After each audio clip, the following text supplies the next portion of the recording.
사람은 일생을 사는 동안 사고를 당하거나 이 질병에 걸리기도 합니다. 그런데 그때 적절하게 치료를 받으면 이 생명을 연장할 수 있지만 치료를 받지 못하면 생을 마감하게 됩니다. 이 병원에 가면 많은 환자들이 치료를 받고 있고 또는 불치병에 걸려서 또 제대로 된 치료도 받지 못하고 이 대기하는 환자도 있습니다. 그들은 하루빨리 치료제가 개발되어서 그 치료되기를 학수고대하며 아마 그들은 기다릴 겁니다. 1952년 미국의 저녁의 신문에는 이런 기사가 대서특필로 실렸습니다. 이 소크 박사의 백신이 제대로 작동하다.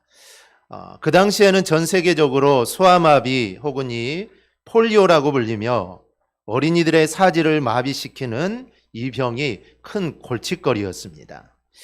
딱히 그 당시에는 치료법도 없었고 앓고 난 뒤에는 또 신체 일부를 사용할 수 없기 때문에 아주 무서운 질병이었습니다. 그런데 1952년 3월 26일 이 조너스 소크 박사가 자신의 몸을 실험체로 사용하는 열정으로 마침내 소아마비를 막을 수 있는 소아마비 백신, 일명 이 소크 백신을 개발을 하게 됩니다. 당시 세간의 이 이목은 과연 어떤 회사가 이 소크 박사의 백신의 특허권을 얻어서 얼마의 약을 팔 것인가, 여기에 이 관심이 쏠렸습니다. 우리도 그랬죠. 코로나19 백신이 이제 나오면서 어느 회사에서 먼저 이것을 또 출시를 하고 또 가격은 어느 정도 매길 것인가, 여기에 대해 관심이 많았는데 그 당시에도 마찬가지입니다. 그런데 소크 박사는 이에 대해 이렇게 말합니다. 소아마비 백신은 특허가 없이 사용하게 할 것입니다. 누구나 필요한 사람은 백신을 맞을 수 있게 해야 합니다. 공기와 물, 햇볕을 사용하는데 돈을 내지 않듯이 소아마비 백신 역시 마찬가지입니다. 이 소크 박사의 이런 결심으로 백신은 저렴한 가격에 누구라도 맞을 수 있게 되었고 50여 년이 지난 이 소아마비 바이러스는 이제 거의 박멸이 되어서 그로 인해 고통받는 사람이 이제 거의 없게 되었습니다. 참으로 대단한 일이죠. 이 조너스 소크 박사가 백신을 개발하여 소아마비를 이긴 것처럼 하나님도 죄를 이길 예수님이라는 이 백신을 우리에게 선물로 주셨습니다. 그러니 이제 우리가 할 일은 예수님을 전적으로 믿고 나가는 겁니다. 그런데 아무리 죄를 이길 이 백신 예수 그리스도를 우리에게 보내주셨어도 우리가 예수님을 바라보지 않고 또 신뢰하지 않고 죄를 따라가고 욕심을 따라가면 우리는 여전히 죄의 영향하에 있을 수밖에 없습니다. 그러니 우리는 말씀을 따라서 하나님의 뜻대로 살고 또 예배 중심으로 우리는 살아야 합니다. 그래야 우리가 죄를 이기고 늘 승리의 삶을 우리가 살 수가 있습니다. 오늘 우리가 여호람 왕을 살펴볼 건데 그의 아버지는 여호사밧입니다. 여호사밧은 하나님이 정말 기뻐하시는 믿음의 왕이었습니다. 그리고 그것을 보고 자란 사람이 바로 여호람입니다. 그런데 여호람은 하나님이 기뻐하셨던 길을 갔던 아버지의 모습을 닮지 않았습니다. 6절을 보니 그가 이스라엘 왕들의 길로 행하여 아합의 집과 같이 하였으니 그는 이스라엘 왕들의 길로 갔다라는 것이죠. 즉 이스라엘 왕들은 거의 다 이 나쁜 왕들입니다. 유다 왕이 이스라엘 왕들의 길을 행했고 그 중에서도 정말 악한 왕 아합의 길을 걸었던 사람이 바로 이 여호람입니다. 그래서 오늘은 여호람이 어떤 왕인지를 함께 살펴보려고 합니다. 첫째로 여호람은 악한 왕이라고 합니다. 오늘 본문 2절과 3절을 보니 여호사밧은 많은 아들 중에 이 장자였습니다. 그래서 왕위에 오르는데 이때가 31살입니다. 31살의 남유다의 5번째 왕이 된 여호람은 8년 동안 남유다를 다스립니다. 그런데 성경은 이 여호람이 악한 왕이다라고 합니다. 그 이유는 우상을 섬기고 자신들의 동생들을 죽이는 악행을 저질렀기 때문입니다. 그런데 이 여호람에게는 특이한 점이 있는데 바로 그 부인입니다. 역대하 18장 1절을 보면 여호사밧이 부귀와 영광을 크게 떨쳤고 아합 가문과 혼인함으로 인척 관계를 맺었더라라고 말을 하는데 당시 여호사밧은 자신의 아들인 요람과 아합의 딸인 아달랴와 결혼을 시킵니다. 아달랴는 아합과 이세벨이 낳은 딸입니다. 그런데 이 아달랴는 단순히 우상을 섬기는 자가 아니라 우상 숭배자입니다. 하나님하고는 전혀 관계가 없는 사람이죠. 역대하 22장을 보면 자신의 아들이었던 아하시아가 죽게 됩니다. 그래서 다윗의 후손을 모두 죽이죠. 그 이유는 자기가 왕비가 되고 싶었기 때문이죠. 그래서 모든 후손들을 죽이고 스스로 왕이 되어서 우상을 섬긴 여인이 이 아달랴라는 여인입니다. 물론 그 와중에 유일한 다윗의 후손인 요아스가 유모의 재치로 살아남게 됩니다. 만약에 요아스까지 죽어버렸다면 이 다윗의 후손이 끊겼을 건데 하나님이 보호하셔서 이 한 명 요아스는 살아남게 하고 그가 성전에서 자라게 되고 나중에 왕위에 다시 복위를 하게 되죠. 그래서 이 다윗의 후손이 계속 또 이어지는 그런 일이 일어나게 됩니다. 이처럼 이 악한 여인이 아달랴인데 이 여인과 요람이 결혼을 했다는 겁니다. 그러면 믿음의 사람이었던 여호사밧이 왜 하나님도 모르고 그리고 우상을 섬기고 그 왕의 딸과 결혼을 시켰을까라는 것입니다. 그 당시 아합이 다스리던 시대는 아합이 우상을 정말 섬겼지만 국가적으로는 가장 번성하던 시기입니다. 그래서 생각했겠죠. 이 번성한 나라와 결혼을 맺게 되면, 혼인관계를 맺게 되면 우리나라도 침략을 받지 않고 우리나라도 강성해질 것이다. 아마 그것을 바라보고 결혼을 시킨 겁니다. 잠언 31장 10절을 보면 누가 현숙한 여인을 찾아 얻겠느냐, 그의 값은 진주보다 더하니라 라고 합니다. 여기서 현숙하다라고 번역된 히브리어 하일은 원래는 육체적인 힘이나 능력을 의미합니다. 그런데 오늘 본문에서는 정직, 성실, 미덕 등 이 정신적인 고결함을 나타내는 단어입니다. 따라서 영어 성경은 뛰어나다, 고귀한 품성을 지녔다, 덕이 있다라고 이렇게 번역을 합니다. 따라서 이 본절에 언급된 이 여인은 각자의 문화권에서 가장 이상적인 여인상을 제시하는 것입니다. 즉 우리 문화에서 가장 이상적인 여인상, 마치 심사임당 같이 그 문화권에서 모든 사람이 우러러볼 수 있는 그 여인상을 말해주는 겁니다. 그리고 진주는 산호, 루비, 보석 이 다양한 것으로 해석할 수 있는데 결국 땅에서 얻을 수 있는 것 중에 가장 값지고 귀한 것을 바로 가리킵니다. 즉 현숙한 여인은 땅에서 얻을 수 있는 가장 귀한 것과 같다라는 것이죠. 이 말은 이상적인 여인은 귀하고 희소하여 얻기가 힘들다는 겁니다. 또 그렇게 그러한 여인을 얻는 자는 복된 사람이다라는 것을 이야기합니다. 그런데 여호사밧은 현숙한 여인과는 거리가 먼 우상에 찌든 이 여인을 자신의 아들과 결혼시키는 아주 큰 죄를 저지른 겁니다. 여기서 우리는 분명히 알아야 됩니다. 외모나 재벌, 학벌 다 좋습니다. 그러나 그것보다 더 중요한 것은 바로 이 믿음입니다. 자녀를 결혼시킬 때 그리고 내가 결혼할 때도 이 재물이나 학벌만 보지 마시고 그 사람의 신앙을 제 1순위로 봐야 합니다. 물질을 따라가서는 절대로 안 되고 믿음을 따라가야 된다라는 것이죠. 그래서 우리 교회도 청년들이 많고 어린 자녀들도 많은데 이제 그들이 자라서 결혼을 하게 될 것입니다. 그러면 반드시 믿음을 먼저 우리 부모들은 먼저 챙겨야 하는 것입니다. 학벌이나 재벌이나 그런 것들 있어도 되고 없어도 되지만 이 믿음이라는 것은 이건 없으면 안 되는 것입니다. 그래서 반드시 믿음의 가정을 이룰 수 있도록 우리 부모들이 자녀들을 잘 이끌어 주어야 합니다. 이 두 번째로 요람은 어떤 악한 일을 했을까요? 요람 때 많은 일들이 있었는데 요람은 자신의 아우들을 죽였고 우상을 섬깁니다. 하나님을 두려워하지 않죠. 아우들을 죽이고 우상을 섬길 정도니 하나님을 두려워하지 않습니다. 그러자 에돔이 배반을 하고 블레셋이 침략을 해옵니다. 이스라엘이 평안한 것은 하나님이 보호하시기 때문입니다. 하나님이 보호하신다는 것은 그 나라가 우상을 버리고 하나님만을 섬겼다는 겁니다. 그래서 하나님만을 섬기니 하나님이 그 나라를 보호해 주시는 것이죠. 그런데 우상을 섬기게 되면 하나님이 그 보호하심을 거두어 드립니다. 그래서 다른 나라를 통해 지금 너희가 우상을 섬기고 있다는 것을 깨닫게 하기 위해서 하나님은 다른 나라들이 그 나라를 침입하게 하고 그걸로 인해 고통을 당하게 하고 그래서 그들이 다시 돌아오기를 바라는 것입니다. 어찌 보면 고통이 있겠지만 그 고통으로 인해 신앙이 다시 회복할 수 있으니 어찌 보면 이게 전화위복이 되는 것이죠. 요람은 먼저 동생들을 죽였습니다. 오늘 4절입니다.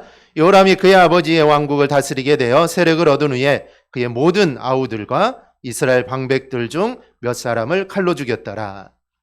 요람은 왕위에 올라 이제 자기 세력이 굳건해지자 자기 동생들을 다 죽입니다. 그리고 몇몇 이스라엘 지도자들도 죽이죠. 왜냐하면 혹시 모를 반란 때문에 아마 그랬을 겁니다. 동생들이 있으면 이 반란을 일으켜서 자기를 몰아내고 왕위에 오를 수 있으니 아예 싹을 다 잘라버리는 것이죠. 그리고 지도자들도 몇몇 죽음으로써 그들에게 또 본보기를 보여주고 자기의 그 왕위를 견고히 하기 위함입니다. 또 하나는 하나님을 버리고 우상을 숭배합니다. 원래 에돔이라는 이 나라는 다윗 왕 때 다윗이 정복한 나라입니다. 그래서 계속적으로 이스라엘의 이 속국이었던 나라죠. 그런데 요람 때 이 나라가 반란을 일으킵니다. 본문 이후인 8절 이후를 보면 에돔이 유다를 반역하여 스스로 왕을 세웁니다. 그러자 요람이 모든 전차와 모든 군사를 이끌고 에돔을 치러 갑니다. 이 반역을 했으니 이 본때를 보여줘야 될 게 아닙니까? 그래야 자기가 왕권이 든든할 거 아닙니까? 그래서 모든 군사들을 이끌고 전쟁에 갔지만 도리어 에돔군에게 포위를 당해서 간신히 그 포위망을 빠져나옵니다. 간신히 목숨만을 건지게 되죠. 이후부터 에돔은 이제 완전한 독립국가가 됩니다. 그리고 이때 중요한 군사도시인 림나성도 반란을 일으켜 유다의 통치에서 벗어나게 됩니다. 이렇게 된 이유가 있습니다. 역대하 21장 10절은 요람, 그 조상의 하나님 여호와를 저버렸기 때문이다라고 합니다. 그런데 요람이 하나님을 어떻게 저버린 걸까요? 21장 11절을 보면 요람이 또 유다 여러 산에 산당을 세워 예루살렘 주민으로 음행하게 하고 또 유다를 미혹하게 했다라고 합니다. 요람은 아버지가 무너뜨린 산당들을 다시 복원시켰습니다. 아버지는 산당을 다 무너뜨려서 우상 숭배를 못하게 했는데 그 아들은 그 무너진 산당을 다시 세워서 이스라엘로 하여금 우상을 섬기도록 했습니다. 이때 활동했던 선지자가 누굴까요? 이때 활동했던 선지자가 그 유명한 엘리야 선지자입니다. 엘리야가 아마 여러 번 갔을 겁니다. 여러 번 가서 잘못했다, 이러면 안 된다 분명히 말을 했을 겁니다. 엘리야는 사람을 무서워하는, 왕을 무서워하는 사람이 아니기에 하나님이 그를 여러 번 보냈을 것이고 그의 잘못을 말하라고 했을 거, 깨우치라고 계속해서 말을 했을 겁니다. 그 엘리야가 요람에게 이런 편지를 보냅니다. 왕의 조상 다윗의 하나님 여호와께서 이렇게 말씀하셨습니다. 내가 내 아버지 여호사밧이나 유다의 아사 왕을 본받지 않고 이스라엘 왕들의 악한 행실을 본받아 아합의 집안들처럼 유다와 예루살렘 백성에게 우상을 섬기게 하였으며 또 너보다 선한 너희 동생들을 모조리 죽였다. 그러므로 나 여호와가 이제 내 백성과 내 처자들과 내가 소유한 모든 것에 무서운 재앙을 내리겠다. 그리고 너는 창자에 고질병이 생겨 고생할 것이며 그 병은 악화되어 결국 내 창자가 빠져나오고 말 것이다. 이런 경고의 말씀을 보내게 됩니다. 즉 이렇게 경고할 것이니 돌아서라는 것이죠. 여러분, 이런 경고를 받으면 어떻게 해야 될까요? 뭔가 반응이 있어야 될 거 아닙니까? 그런데 요람은 아무런 반응이 없습니다. 그 악했던 아합도 반응을 보였습니다.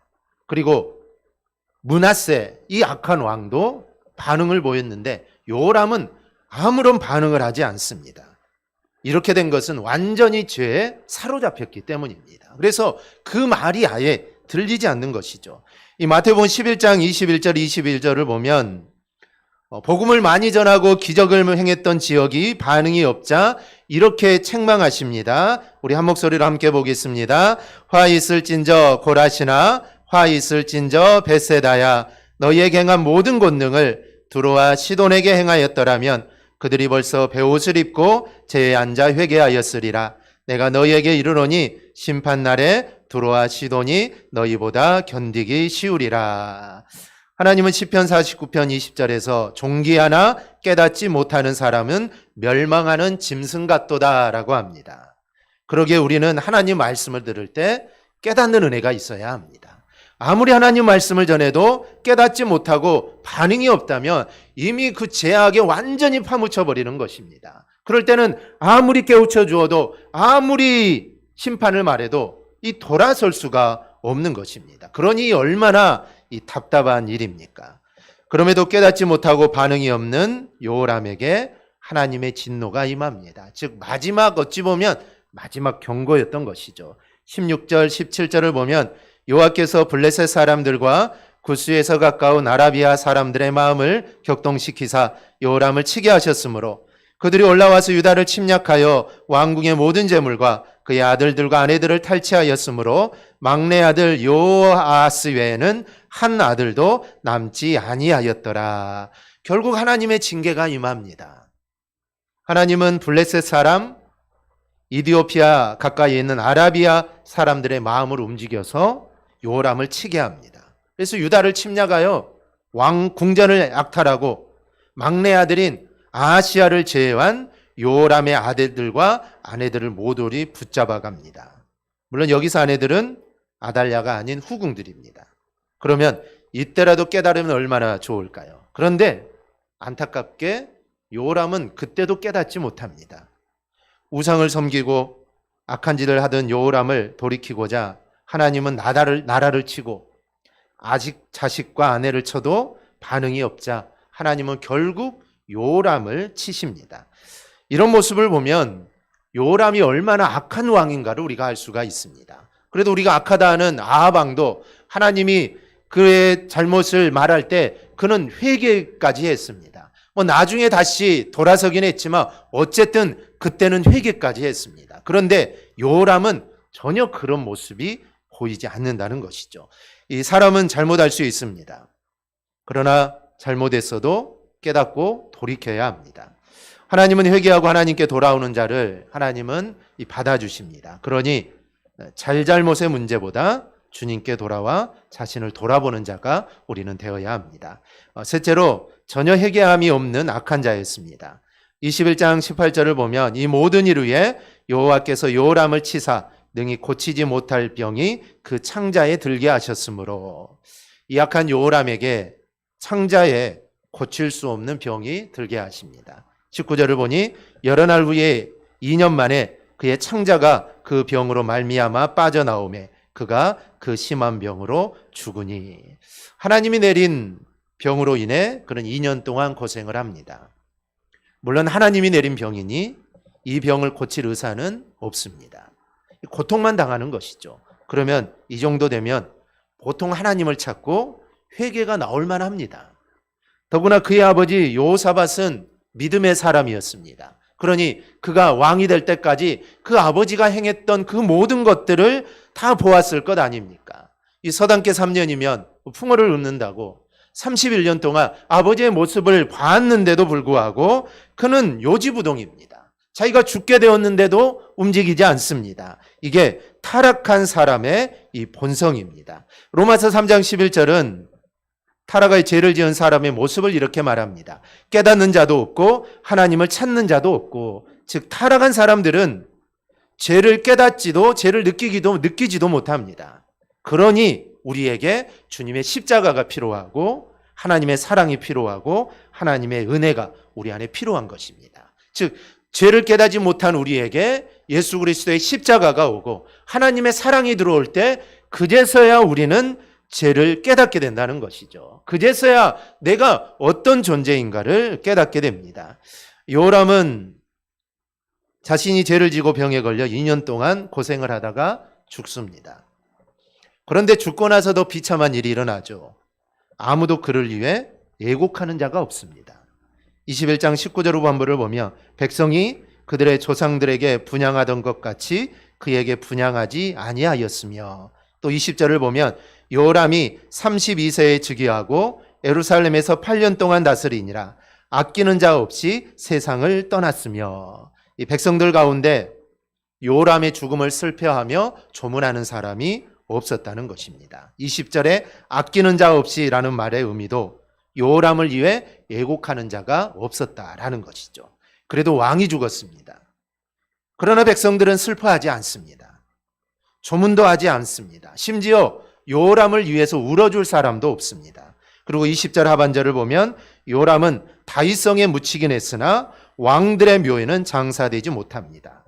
왕들이 묻히는 묘가 있습니다. 왕들만 묻히는 묘가 있는데 요람은 그 왕들이 묻히는 묘에 묻히지 못합니다. 이건 무엇을 의미할까요? 왕으로 인정하지 않았다는 것입니다. 왕으로 인정하지 않았다는 것이죠.